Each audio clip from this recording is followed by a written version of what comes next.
constant variety of quilts, the thrill of assembly, and the agony of the feet.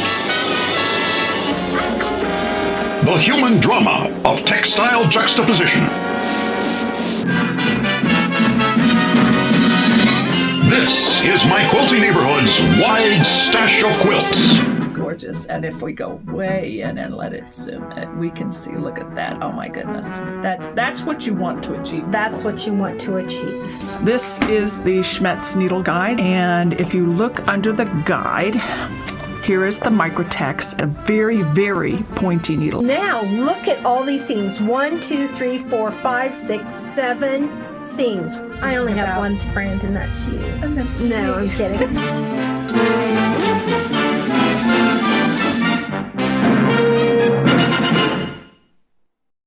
What in the wide, wide world of sports is going on here? And speaking of sitting behind your sewing machine, you want a comfortable chair. If you're going to spend a lot of time, if you're going to spend a lot of time, you want a chair that's going to help you sit upright, okay? Something that'll get into the small of your back, something that's really comfortable. I don't like arms on my chair. I like my arms to be free, so no arms on my chair. I do like it to have wheels. Okay, because if I'm turning or spinning or moving something, I do like mine to have wheels, but that's not necessary. But the most important thing is that when I am sewing, my sewing machine needle, my needle is lined up with my belly. My belly button is down here. And let's see if we can see get my belly button right there? And see how my but belly she is button straight onto that needle. I am straight on. So I am not over here trying to finagle a 1/4 inch, and I'm not over here trying to finagle a 1/4 inch. I am dead straight on, so I can see exactly what is going on with my sewing. Yeah, that's important. And It's very also important. I'm noticing that your this table is roughly the correct height, because you're forming an L with your elbow and not reaching up or reaching down. And you're not slumping over. Correct. She means that, your see body. here, I'm not having to hunch over. You know, I can sit comfortably back and I can sew because everything's the correct height. This is actually a sewing table, so you know it's built to have a sewing machine down in it. And this chair, we should mention, is by Arrow. Yes. And it is a sewing chair. It was designed by Arrow, who makes the sewing cabinets. Right. To be not only comfortable but also ergonomic, and at the right height, and and with wheels and all the fancy things that you want with. And the little sewing table is a Sew Ease. And we'll put the information in the video down description. box. So if you're looking for one, you can find where to go. Another thing about your sewing machine is you ought to put your address and your phone number on it. If you go to a retreat, if you take it to the sewing machine repair guy, let me come around and get that. There is no doubt. That's a nice tip. There's no doubt that you want them to know which machine is yours. Usually people stick it on the back, but I just stuck it right there because I don't know why. Because she likes to look at her name. I might forget who I am, and I need a little hint. Just in case Dawn is wondering who Dawn is. Right. So it will dawn on her. It will dawn on me to look at my sewing machine. Look at the sewing machine to find out what the one thing that I wish sewing machines came with is a clock. That would be nice. But because they turn on and off, could you keep a clock? Well, in the same way that a computer can keep a clock, sure. Well, yeah. Why don't they come up with that? You just have to have something, a computer chip that's in the machine that's always getting develop that. A tiny bit of electricity. You want us to do that? That could be our thing. We could patent that. If any sewing machine manufacturers Bernina, are you out there? We need a sewing machine that has a little clock in the LED section. And why would you want a clock? Just to know how long you've been sewing, so that you know when to get up and move around? Because you've sewn for 4 hours and you're thinking, am I hungry? Is it time to eat? Well, there's, why am I a little tired? Why am I thirsty? Oh, I've been here for 4 or 5 hours. Yeah, exactly. Because we're in our happy place, and sometimes or you don't always realize. Or it's time to feed the kids, and you look at your clock. Oh yeah, it's time to feed the kids. You just need a clock. I mean, you can get those little stick-on battery operated ones, but I think it'd be really nice to just have it right there in your sewing machine. Yeah. We're gonna have to look into that. We'll have to look into that. Yeah, Bernina, we're sending you and Janome and Foff and Husqvarna and all those. We're sending you a secret message here. Yes, not so secret really. Right. A message that says add a clock. Yeah, add a clock. Add a clock. So let's come back just a little bit. Suppose somebody after they have notice I came back a little bit. I noticed that. And when she smiles, that Dawn smile, I know she's got a joke in her head. And she's ready to either play one on me or just make, do a little double entendre. Sometimes they go right over her head, but... Please don't replay any of our videos because you'll see where they've gone over my head. Anyway, I do know you quite well. Yeah. And you know me quite well, too. Because I look at the videos and I can see where I didn't get what she was saying or whatever, or what she was hinting at, and she'll just be looking at me. Yeah, I got the look. Like, what is the matter with you? And I'll just be la la la la. Yeah, that was a joke, Jennifer. You're supposed to laugh. The clue is to laugh. It wasn't funny, Dawn. No. We might cut all this out. I don't know. Anyway, what I wanted to say was let's back up a second. Okay. And help people achieve that 1/4 inch by giving them some additional information. If after they sew things together and they measure, it doesn't come out to be a 1/4 inch, obviously the thing that they need to adjust is the width of their seam and whatever they're using to guide, Maybe the not. eye. What are the 3 things? Well, true that. You're right. You should stop. Like the Boy Scouts. Yeah, the 3 things that I was a Girl Scout, so the Girl Scout you were? promise. Oh, yeah. I was never a Girl Scout. I can imagine. I'm just kidding. The accuracy can go wrong at any of those 3 points. So before you start making adjustments on your machine, I guess, you'll want to, number 1, make sure that you have cut your fabrics accurately at the start. Exactly. So if needed, unsew or whatever and measure those units, make sure they're accurate. Number 2, press, watch our pressing videos, make sure you have pressed properly. And then number 3, let's take a look at your seam allowance and see whether it's a 1/4 inch. Right. Whether you're getting, actually again, it's not the seam allowance, it's the measurement of the result. So you sew 2 things together and you measure to see. That's why we did this test. If this block doesn't come out 3.5 inches, if it comes out 3 1/4, oh, you've really well, yeah. Let's say it's just an ounce under 3.5, a thread, and you're feeling like I can stretch that or whatever. Yeah. And no, that's not what you need to do. No. You might want to sew with a slightly small, if your pieces are correct and you pressed so everything is flat, then you know that your seam allowance, maybe you want to do that scant 1/4 inch. In other words, just a slightly narrower 1/4 inch to get the result, the block to be the correct size and not too small. But if you lay your ruler down, like you can see my ruler has a 1/4 inch line. If I lay that down and that seam is not a 1/4 inch, well, I've screwed up. And I know it's my 1/4 inch. That has to be an exact 1/4 inch. It can't be a little this way or a little that way.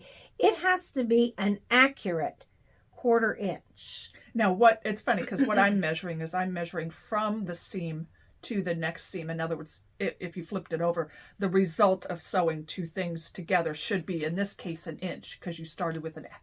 Right, but that's only testing 1 seam, and you could get 1 seam. Yeah, but correct, that's where I start. I test that 1 yes. seam, and then I test the next one. Like this outer one Right. should end up being from the seam to the thing, which obviously it is, 1 1/4 inch, because it started out as 1.5 inches, but you've used up 1/4 inch of it in this seam. Right. And then over here, this should be 1 inch because it's sewn to something else. Right. So you can break down the components of your block or your unit and figure out which seam is the culprit. Which one did you sew incorrectly or too fast or whatever? Where did you go wrong? Right. And then you make adjustments. And it could be that as you're sewing, you were using the edge of your foot here, right, as your guide. Perhaps instead you might want to install this kind of tape and move it just a little bit inside that 1/4 inch measurement. I don't know if I'm getting that. Let me see. There. So just move it so that it does not align perfectly a 1/4 inch from the needle, but maybe just a scant bit, not a 1/4 inch from the needle, of that, or narrower. And when we say scant, we're talking 1 thread, maybe 2 threads. If this is your guide, if you adjust that just a tiny bit, you may find that that improves your accuracy. I've seen other people use guides over here, like if you're going to use a magnetic thing, make sure it doesn't disrupt your machine. But, there's stick-on guides that you can stick here. There's, I saw somebody use Post-it notes. Yeah, stacks of them so they're thick. So if you need to adjust, you take the one off the bottom, the one that's been used, and you've got a fresh Post-it note. You just move it a little bit closer or whatever. You want to set up guides that help you guide the fabric towards the needle, the proper distance for you, that will work out with the way you press, the way you cut, the way you sew.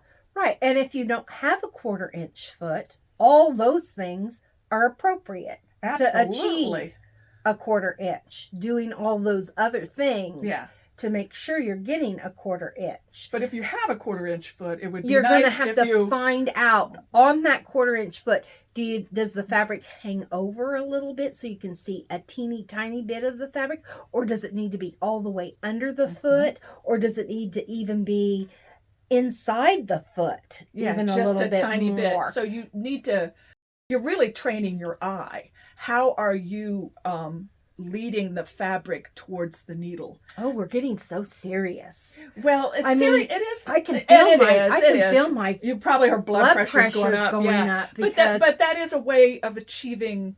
We are talking about perfection here, so right. And what you do with that is what you want to do with it. But adjusting the way you push fabric towards that needle, just a thread here or a thread there can make all the difference. Right. Is really what I'm trying to get to. So getting to know your machine and where your 1/4 inch lands from your needle is the most important part if you're doing quilting. Yeah. So our recommendation is that you do what we've done here. Test. That you sew, that you cut strips that are the same width.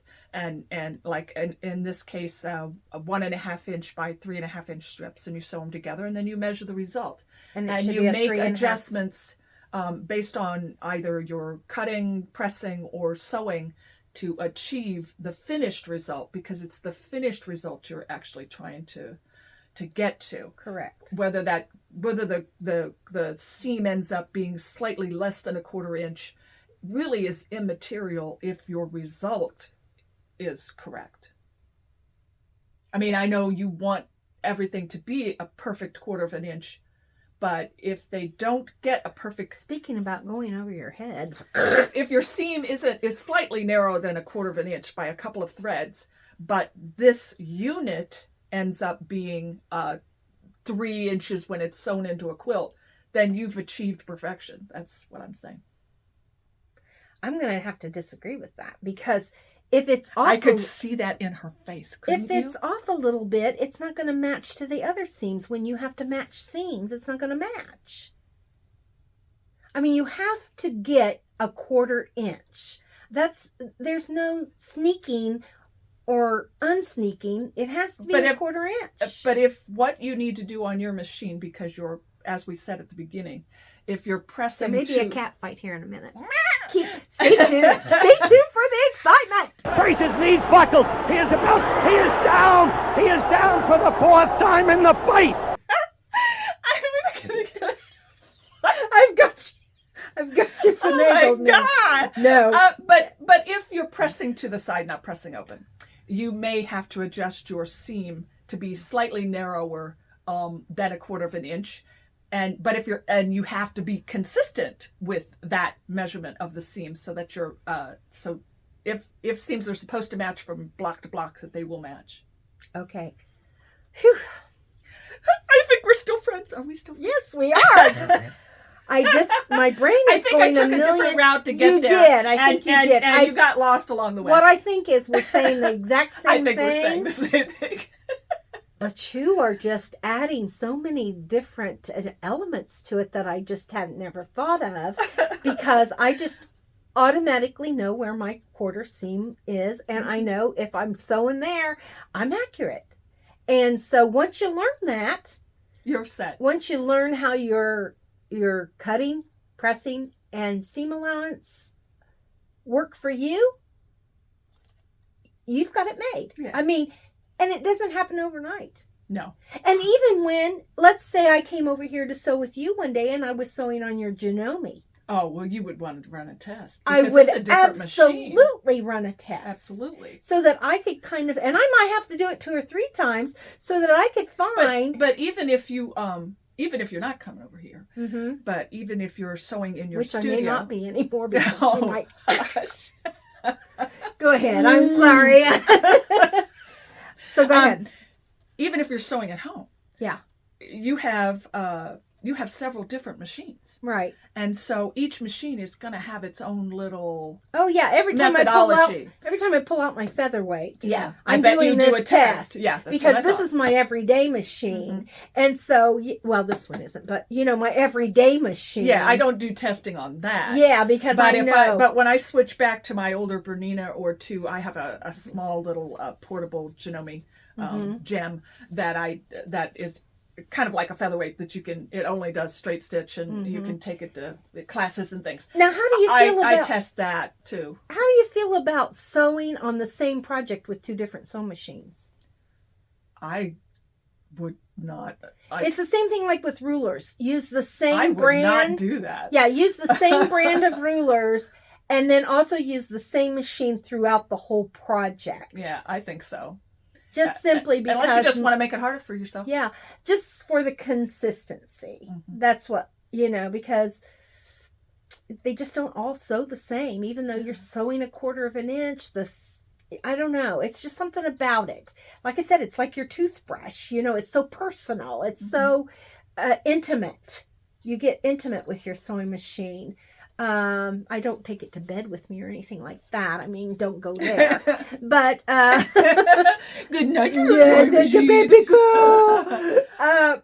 But because I am very serious about my sewing, some people just do it as a hobby, and it's I'm going to get out my sewing machine, sew a couple things, and blah, blah, blah, blah, and they're wonderfully pleased with that, and I say that is awesome. I think if your machine is doing what you want it to do and you're happy with the results you're getting, I'm saying that's the way you should sew. 100%.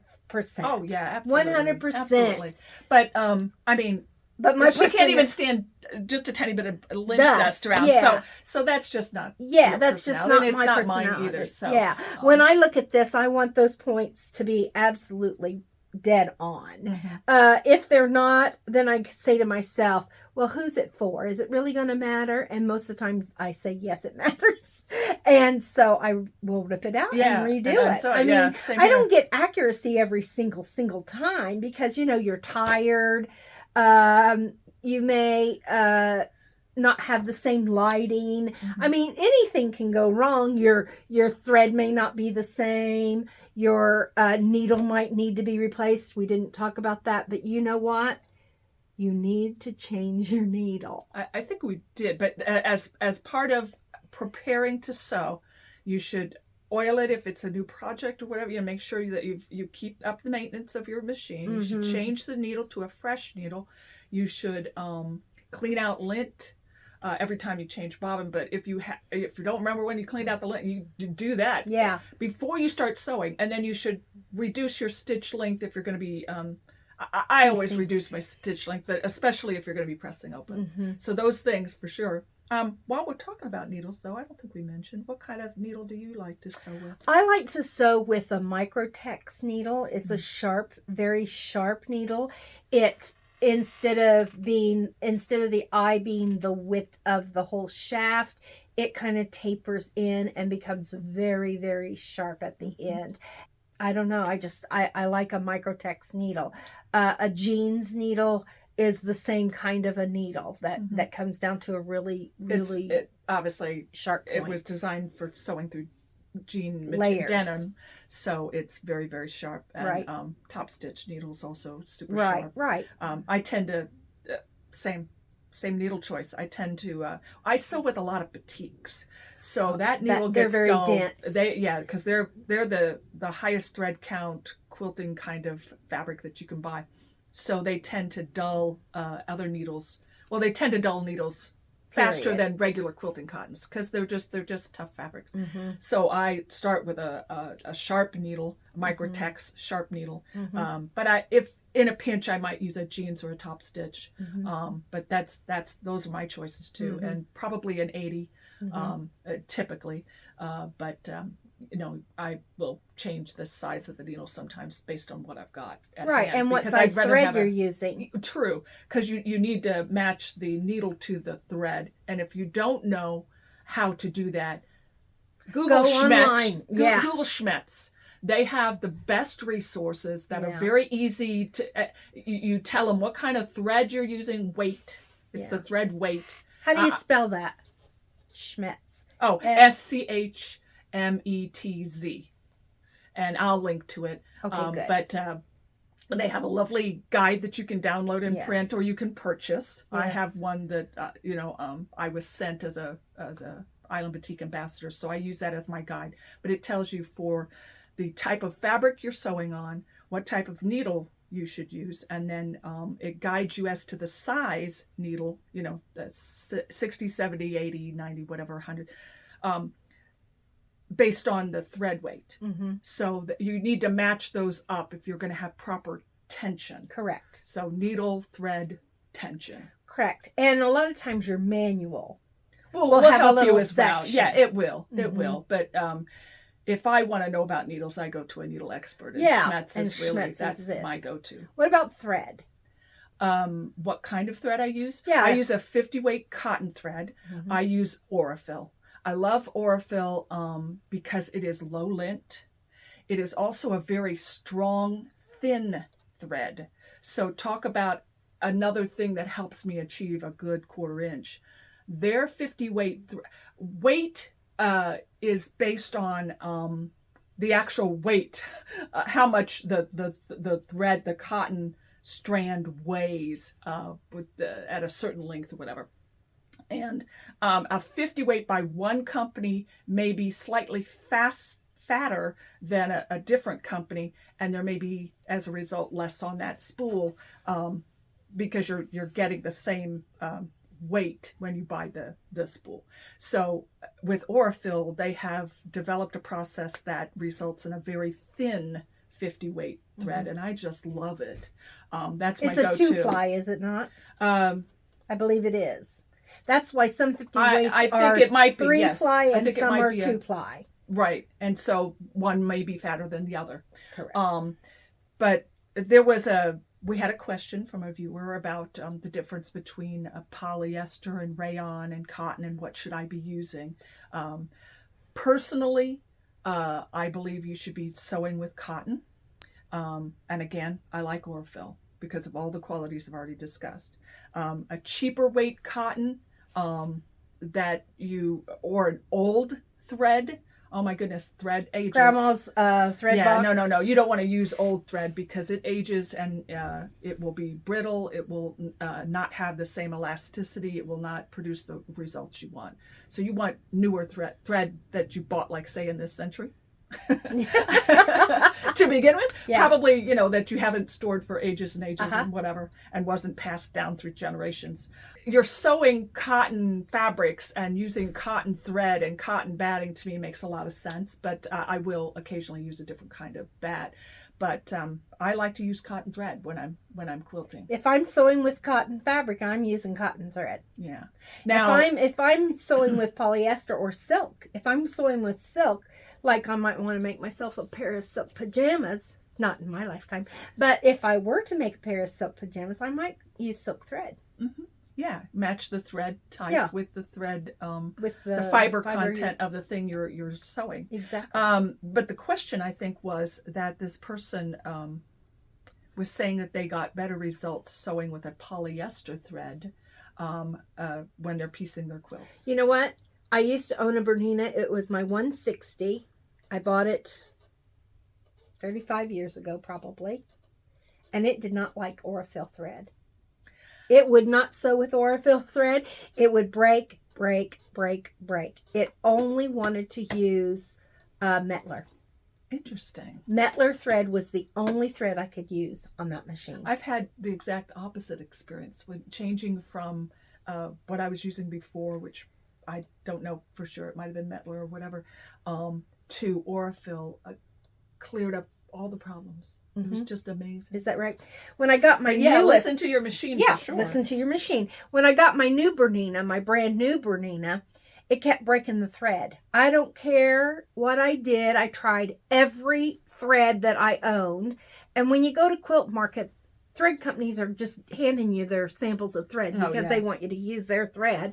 And so I had every brand that was out there pretty much. I tried them all. They were all breaking on me. I tried adjusting my. The strangest it's a thing. brand new machine. I can't honestly understand why your machine would not be able to use anything other than Metler. I know. Oh, my 160. Yeah, that's the truth. Yeah. It was the truth. But anyway, with this brand new machine, it wasn't the thread at all. It was out of alignment. I got a brand new machine. Evidently, that nobody tested it when it came in from the factory, and it had got out of alignment in shipping. And when I got it home, it kept breaking the thread. And I'm thinking to myself, what the heck is this going brand on? new machine? I paid all this money for it, and I can't sew with it. And it sat for over a year, and it was time for the cleaning. The yearly cleaning, and I took it in. He says, "Did you know this sewing machine's out of alignment?" I says, "I don't know what's wrong with it. I hate it. It's a diva." I said, "I can't stand this machine. I paid all this money for it. I haven't used it." And he says, "Well, it was out of alignment, and that would be your problem." So, know your machine. Buy it from a reputable person.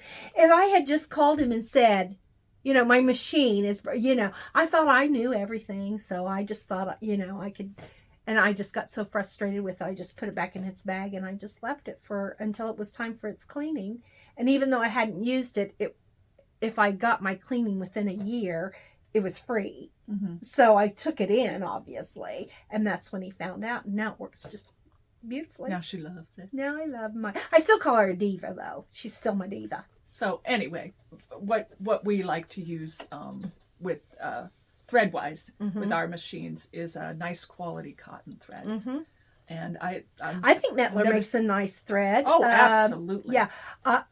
There are threads I don't care for. There are threads my machine doesn't care for.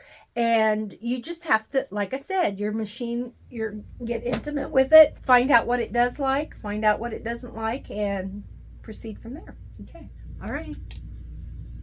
You didn't actually think we were having a fight, did you? No. Okay. I'll tell you. No, I was being funny. Trying anyway. No, we weren't having a fight. I was just making fun. I was like, sometimes you got just a little bit of seriousness I there. know. And I was like, holy cow. That's part of the whole thing. That's my acting in me, my acting skills. I gotta sell it. Yeah, you are. No. So I think we've covered it all. We've covered threads, needles, and of I'm course, exhausted. Are you exhausted? We just always are because, well, between the two of us, frankly, we have a lot of knowledge. So that's why these podcast episodes seem to be running a little bit longer than normal podcast episodes. But we're trying to give you all of our experience and knowledge, pass it on to you so that you don't have to learn the hard way like we did. Yeah. Well, and some of it is just going to be learning for yourself. That's true. I mean, you and got to do with it. the 1/4 inch, it's nothing we can say more than take what we've taught you. Practice your accuracy and measure, and find what works for you. The pressing, the cutting, and the sewing, they should all work together. Exactly. And we bless you with the perfect 1/4 inch. Yes, that's what we hope. Bye for now. Bye. Yay.